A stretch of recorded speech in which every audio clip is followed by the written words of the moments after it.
Welcome, everyone. Thank you so much for joining us. I'm here today with Dr. Gayle Friend. Gayle is an author, a speaker, and a coach. She helps people work through hurts and let go of stress so that they can be their happiest self in life, love, and work. Gayle, thank you so much for joining me today. Well, thank you for asking me, Melissa. Such a pleasure chatting with you, and I'm so excited for our audience in terms of what's going to come out of this conversation. So let's start with just recognizing that we're in a very unique moment in time right now with the pandemic, right? Yeah. And so we're all experiencing social isolation on different scales, right? So some of us living with our families, whether we like it or not. Some of us, people living alone and having very limited contact with the outside world and with other people. I even noticed, running essential errands, and I live in a small community, how much it's impacted the way that we just, are in the world around each other. There's this real fear of coming too close or, even talking to each other. It really feels uncomfortable on a lot of levels, Yeah. So I'd like to talk today about how you feel this pandemic could either be a challenge or maybe an opportunity in terms of our relationships and moving forward into hopefully soon what will be, our new normal. Is it a challenge or an opportunity? It's both, really. We are, most of us, not used to being in really close proximity with our partners, if we're partnered. Those little irritations that we have naturally get amplified when we spend more time together and when there's more stress. The frustrations that we have on a regular basis get amplified with the increased stress of the uncertainty, the unknown. What's work going to look like? What's our society going to look like?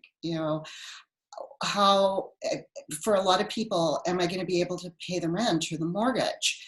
So all of these extra stressors, homeschooling, if you've got kids, these are a lot of extra pressures that are on us, and they come out in relationship with one another. So there are definitely increased challenges, but it's also an opportunity to be aware of what those frustrations are, what those challenges are, how you're interacting with the people around you, even on Zoom, if you're interacting with colleagues, what's your intent behind the things that you're saying? What's your compassion level like? Or are you in the fear response of stress, and maybe things aren't coming out as kindly as you would normally like them to be? These are it is an opportunity to really pay attention, because in relationship, there's two purposes for any relationship, but a romantic relationship, if we want to focus on that primarily for a moment, relationships have a purpose of connection. And in that connection, there's all the fun, juicy, yummy stuff, the romance, the having fun, the playfulness, sex, all of the really, really lovely stuff. But there's also the other purpose in relationships, and that is that they shine a light on those hurts that we already have inside, all that baggage that every single person has, shines a light on those things and brings it out into the surface. It pushes our buttons, and those are the opportunities for growth. So this pandemic is an opportunity to really pay attention to how much you are connecting and ramp that up if you can in any way. And it's an opportunity for growth if your buttons are being pushed a whole lot more, and seeing it as that instead of uh, the whole blame game that a lot of us get into at various points. It's so common. Everyone does it. We all judge on certain levels. And then it's, if only he would, or if only she would, then, oh, life would be so much happier and easier for me. And we focus out there instead of looking at ourselves and how we can show up as our better selves in the relationships. Yeah, that's one thing that I've learned from you that's made such a huge impact in my life is seeing, okay, if I'm triggered by someone else's behavior or lack of behavior often, um, it's reflecting on, okay, why did that trigger me so much?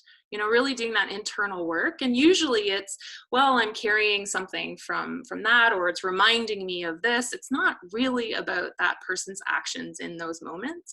So yeah, that's something that I think if we could all just take, and it's hard to do when your stress level is up here, right?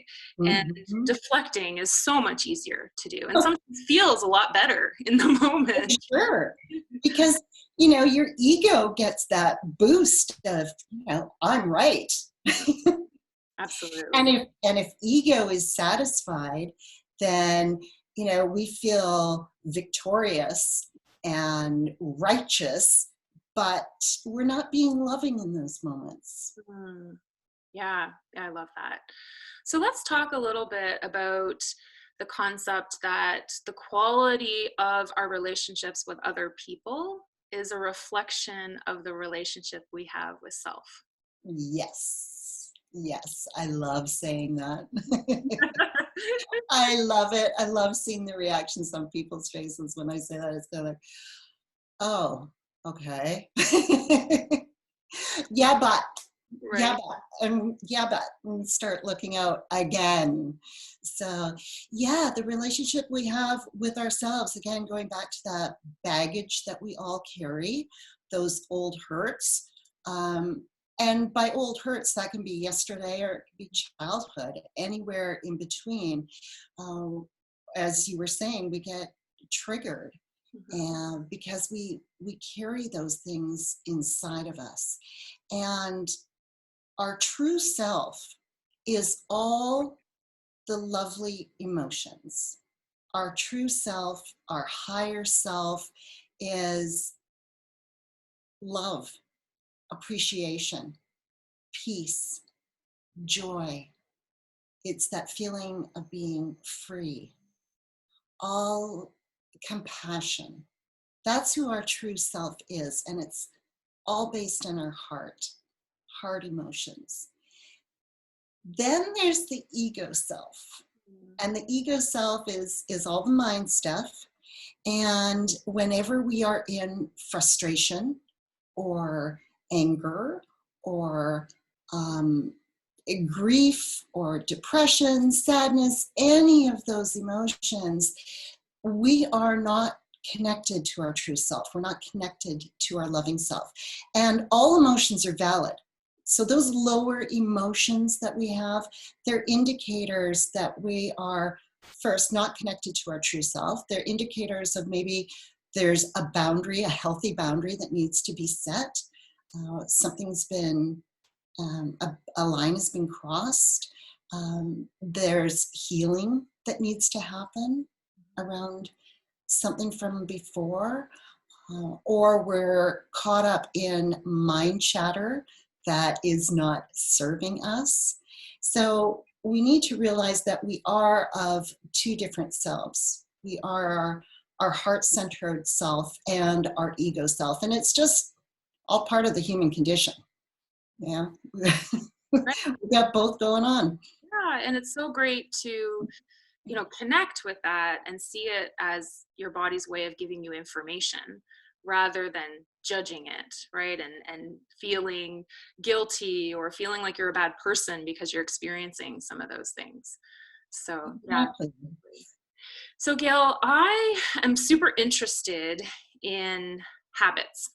Mhm. and how the things we do on a consistent daily basis are really the strategies that are going to accumulate to promote health or not. Mhm. Yeah, and I think right now, one of the opportunities that we have is most of us are at home. Most of us have a little more time. And I think it is an opportunity to really create one or two new habits that are health promoting. And I was wondering if you could share a habit, a power habit that people could incorporate in their lives if they would like to really nurture that relationship with self. Absolutely. Absolutely. So, um, I was talking about how we get caught up in our mind chatter and we get caught up in the blame game, looking out there instead of looking in here. So, what I do is I've got a word and I use buttercup. And you can make up any word at all: buttercup, chocolate chip, fairy dust, dog poop, whatever, any sort of thing that is not something you normally say. Right. And when you recognize that you're looking out there, or you've got negative mind chatter going on, or you're, mixing it up with a family member in these tight spaces, um, just have a word handy that you can call on. And I'll be at my desk and I'll be bogged down in stuff, and then I realize it and I'll just go, oh, buttercup. And it creates that stop. It breaks that habit that you're in. It's that stopgap. So then you can take that pause. Mm. And there is magic in a pause. If you just keep going and going and going and going and going, you create a habit that's powerful, but not in the way you want it to be. Right. So creating that stopgap is, to me, really important. And it's quite funny because my husband, he'll yell out something different. We could be in different rooms and all of a sudden I'm hearing him yell out basketball or something.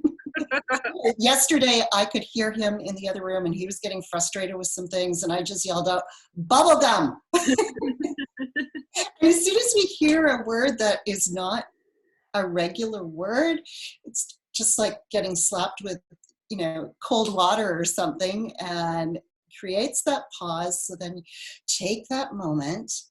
And when you take that moment, get really still. And I meditate every morning. I believe everyone should meditate.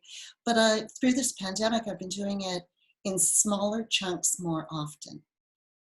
Taking that pause, just putting my hands on my heart, thinking of something that I absolutely love, closing my eyes, seeing it in my mind's eye, and just breathe Mm. until I can feel that connection to myself grow, till I feel that love inside. And then I go back to tasking or whatever it was I was doing, a lot more refreshed, grounded, happier. So it's kind of a few little parts to that. But yeah, coming up with that word for a stopgap, Yeah, that's, perfect. I mean, it's very simple. It's something you can do anytime, right? Whether you're driving or sitting at your desk or making lunch for your kids, whatever you're doing, you can use that word, and breaking that spiral, because that's really what it is, right? We get into these spirals, and then all of a sudden, we're off in a place that feels uncomfortable and unhealthy. So yeah, that's wonderful. Thank you for yeah. sharing. And sure doesn't nurture any relationships that we have. Right, right. Yeah, Just a breath, just a moment. that's Yeah. right. Gail, thank you so much for this. I really appreciate the time that you've taken out of your day to share your expertise and your knowledge with us. I love chatting with you, and I hope that we can do it again. Oh, so do I. So do I. Thank you again so much, Melissa, for having me. Lovely. Thank you. All right.